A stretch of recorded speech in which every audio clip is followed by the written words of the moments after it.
forever on fire. ಇನ್ನು ಹಾಸನವನ್ನು ತನ್ನ ತೆಕ್ಕೆಗೆ ತೆಗೆದುಕೊಂಡ ಬಳಿಕ ಇದೀಗ ಹಾಸನವನ್ನು ಕಬ್ಜಾ ಮಾಡೋದಕ್ಕೆ ಕಾಂಗ್ರೆಸ್ ಏನಾದರೂ ಮುಂದಾಗ್ತಿದೆಯಾ ಅನ್ನುವಂತಹ ಪ್ರಶ್ನೆ ಎದುರಾಗ್ತಾ ಇದೆ. ರೇವಣ್ಣ ಕುಟುಂಬವನ್ನು ಸಂಪೂರ್ಣವಾಗಿ ಸೈಡ್ಲೈನ್ ಮಾಡೋದಕ್ಕೆ ಈಗ ಕಾಂಗ್ರೆಸ್ ಪ್ಲಾನ್ ಮಾಡ್ಕೊಳ್ತಾ ಇದೆ.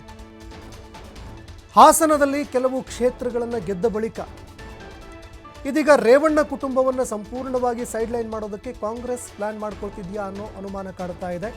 ಹಳೆ ಮೈಸೂರು ಭಾಗದಲ್ಲಿ ಹಿಡಿತ ಸಾಧಿಸೋದಕ್ಕೆ ಅಂತ ಸಿಎಂ ಸಿದ್ದರಾಮಯ್ಯ ತಂತ್ರ ಹೂಡಿದ್ದಾರೆ. ಹಾಸನದಲ್ಲಿ ಅಹಿಂದ ಸಮಾವೇಶಕ್ಕೆ ಮುನ್ನುಡಿ ನಾಂದಿಗೆ ಹಾಡಿದ್ದಾರೆ ಸಿಎಂ ಸಿದ್ದರಾಮಯ್ಯ. ಈಗಾಗಲೇ ಹಾಸನದಲ್ಲಿ ಜೆಡಿಎಸ್ ಕೂಡ ಕುಗ್ಗುತ್ತಾ ಇದೆ. ಯಾಕಂದರೆ ಹಾಸನದಲ್ಲಿ ಈಗಾಗಲೇ ಎಂಪಿ ಚುನಾವಣೆಯಲ್ಲೂ ಕೂಡ ಗೆಲುವನ್ನು ಸಾಧಿಸಿತು, ಸಂಸದ ಸ್ಥಾನದಲ್ಲಿ ಗೆಲುವನ್ನು ಸಾಧಿಸಿತು.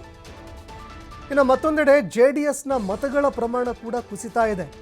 ಹೀಗಾಗಿ ಜೆಡಿಎಸ್ ಕುಗ್ಗುತ್ತಾ ಇರುವ ಈ ಸಂದರ್ಭದಲ್ಲಿ ಕಾಂಗ್ರೆಸ್ ಇದರ ಲಾಭ ಪಡೆಯೋದಕ್ಕೆ ಅಂತ ಮುಂದಾಗ್ತಾ ಇದೆ. 5 ಜನ ಮಂತ್ರಿಗಳಿಂದ ಹಾಸನ ಕೈವಶಕ್ಕೆ ಇದೀಗ ಕಾಂಗ್ರೆಸ್ನಿಂದ ಪ್ಲಾನ್ ನಡೀತಾ ಇದೆ. ಅಹಿಂದ ಮತಗಳನ್ನು ಹಿಡಿದಿಟ್ಟುಕೊಂಡಿರುವಂತಹ ಕಾಂಗ್ರೆಸ್ ಪಡೆ ಈಗ ಒಕ್ಕಲಿಗರ ಮೇಲೆ ಕಣ್ಣಿಟ್ಟಿದೆ. ಒಕ್ಕಲಿಗರನ್ನ ಸೆಳೆಯೋದಕ್ಕೆ ಸಂಸದ ಶ್ರೇಯಸ್ ಗೌಡ ಹಾಗೂ ಶಿವಲಿಂಗೇಗೌಡರಿಗೆ ಜವಾಬ್ದಾರಿ ಕೂಡ ಕೊಟ್ಟಿದ್ದಾರೆ. ಮನೆ ಮನೆಗೆ ತೆರಳಿ ಜೆಡಿಎಸ್ ನಾಯಕರನ್ನ ಸೆಳೆಯೋದಕ್ಕೆ ಅಂತ ಕಾಂಗ್ರೆಸ್ ತಂತ್ರ ಹೂಡ್ತಾ ಇದೆ. ರೇವಣ್ಣ ಕುಟುಂಬಕ್ಕೆ ಸೆಡ್ಡು ಹೊಡೆಯೋದಕ್ಕೆ ಅಂತ ಕಾಂಗ್ರೆಸ್ ಪ್ಲಾನ್ ಮಾಡಿದೆ. ಹಾಸನದಲ್ಲಿ ಡಿಸೆಂಬರ್ 5ನೇ ತಾರೀಕು ಕಾಂಗ್ರೆಸ್ ವತಿಯಿಂದ ಶಕ್ತಿ ಪ್ರದರ್ಶನಕ್ಕೆ ಮುಂದಾಗಲಾಗ್ತಿದೆ. ಕಾಂಗ್ರೆಸ್ ಶಕ್ತಿ ಪ್ರದರ್ಶನ ಮಾಡೋದಕ್ಕೆ ಮುಂದಾಗ್ತಾ ಇದೆ. ಇದೇ ಕಾರಣಕ್ಕಾಗಿ ಅಹಿಂದ ಸಮಾವೇಶ ಹಮ್ಮಿಕೊಳ್ಳೋದಕ್ಕೆ ಕಾಂಗ್ರೆಸ್ ಮುಂದಾಗ್ತಾ ಇದೆ ಅನ್ನೋ ಮಾತುಗಳು ಕೇಳಿಬರ್ತಾ ಇದೆ. ಆದರೆ ಇದು ಕಾಂಗ್ರೆಸ್ಗೆ ಯಾವ ರೀತಿಯಾಗಿ ರಾಜಕೀಯ ಲಾಭ ತಂದುಕೊಡುತ್ತೆ ಅನ್ನುವಂಥದ್ದನ್ನು ಕೂಡ ಮುಂಬರುವ ದಿನಗಳವರೆಗೆ ನಾವು ಕಾದು ನೋಡಬೇಕಾಗತ್ತೆ. ಆದರೆ ರೇವಣ್ಣ ಅವರ ಕುಟುಂಬ ಸಂಪೂರ್ಣವಾಗಿ ಈ ಒಂದು ಭಾಗದಲ್ಲಿ ಈಗ ಅಶಕ್ತವಾಗ್ತಾ ಇದೆ. ತನ್ನ ಮತ ಬ್ಯಾಂಕ್ಗಳನ್ನು ಕಳೆದುಕೊಳ್ತಾ ಇದೆ. ಇದೇ ಸಂದರ್ಭದಲ್ಲಿ ಅಹಿಂದ ಸಮಾವೇಶ ಮಾಡಿ ಈಗಾಗಲೇ ಅಹಿಂದ ಮತಗಳನ್ನು ತನ್ನ ಬುಟ್ಟಿಗೆ ಹಾಕ್ಕೊಂಡಿದೆ.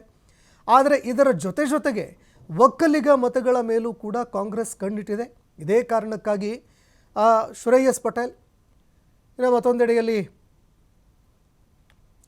ಶಾಸಕರಾಗಿರುವಂತಹ ಶಿವಲಿಂಗೇಗೌಡ ಇಬ್ಬರಿಗೂ ಕೂಡ ಜವಾಬ್ದಾರಿ ಕೊಟ್ಟಿದೆ ಅನ್ನುವಂತಹ ಮಾತುಗಳು ಕೂಡ ಕೇಳಿಬರ್ತಾ ಇದೆ. ಮನೆ ಮನೆಗೆ ತೆರಳಿ ಜೆಡಿಎಸ್ ನಾಯಕರನ್ನು ಸೆಳೆಯೋದಕ್ಕೆ ಅಂತ ಕಾಂಗ್ರೆಸ್ ತಂತ್ರ ಮಾಡ್ತಾ ಇದೆ. ರೇವಣ್ಣ ಕುಟುಂಬಕ್ಕೆ ಸೆಡ್ ಹೊಡೆಯೋದಕ್ಕೆ ಈಗ ಮುಂದಾಗ್ತಾ ಇದೆ. ಅದರಲ್ಲೂ ರೇವಣ್ಣ ಅವರ ಕುಟುಂಬದ ವಿರುದ್ಧ ಗಂಭೀರ ಆರೋಪಗಳ ಬಳಿಕ, ಮಕ್ಕಳ ಅರೆಸ್ಟ್ ಆದ ಬಳಿಕ ಈಗ ರಾಜಕೀಯವಾಗಿ ನೆಲೆ ಊರೋದಕ್ಕೆ ಕಾಂಗ್ರೆಸ್ಗೂ ಕೂಡ ಒಳ್ಳೆಯ ಅವಕಾಶ ಸಿಕ್ಕಂತಾಗ್ತಾ ಇದೆ. ಇದೇ ಸಂದರ್ಭವನ್ನು ಕಾಂಗ್ರೆಸ್ ಇದೀಗ ಸದ್ಬಳಕೆ ಮಾಡಿಕೊಳ್ಳೋದಕ್ಕೂ ಕೂಡ ಮುಂದಾಗ್ತಾ ಇರುವಂಥದ್ದು.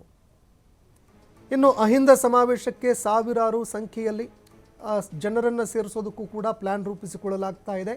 ಸರಿಸುಮಾರು 2 ಲಕ್ಷದಷ್ಟು ಜನರನ್ನು ಸೇರಿಸಬೇಕು ಅಂತ ಕಾಂಗ್ರೆಸ್ ಪ್ಲ್ಯಾನ್ ರೂಪಿಸ್ಕೊಳ್ತಾ ಇದೆ. ಆದರೆ ಜನರಿಂದ ಇದಕ್ಕೆ ಯಾವ ರೀತಿಯಾಗಿ ಸ್ಪಂದನೆ ಸಿಗುತ್ತೆ ಅದನ್ನು ಕೂಡ ಕಾದು ನೋಡಬೇಕಾಗತ್ತೆ.